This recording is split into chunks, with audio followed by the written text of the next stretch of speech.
ดื้อ Assalamualaikum warahmatullahi wabarakatuh. Ini Muhammad Hanafiah, Koordinator ASNAF di Denmark, dan kemudian rombongan luar dari Stavanger bersama serta rapat Majelis Umum ASNAF. Kita nak berjumpa dengan pelabuhan untuk di Denmark. Maknanya kemudian nanti pandangan Mai 2020 kemudian ini sengaja karena pandangan Mai 1990 pihak DNI atau Indonesia di Poh Bangsa Aceh di Simpang KKA di Bandara Aceh Utara.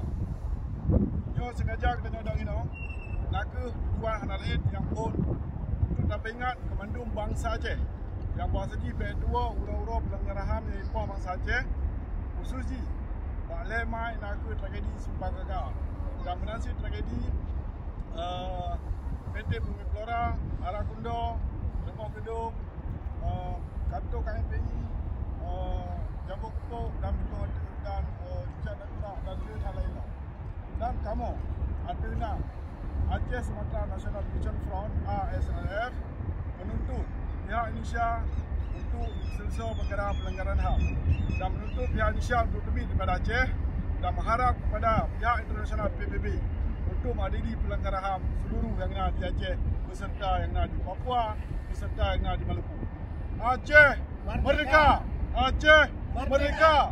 Aceh merdeka! Papua merdeka!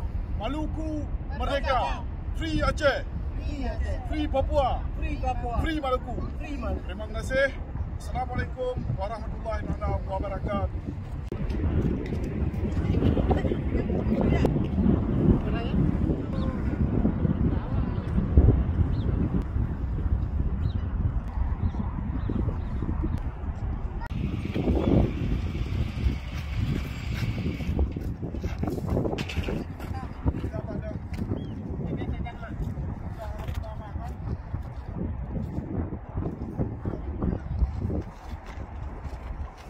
ดื้อ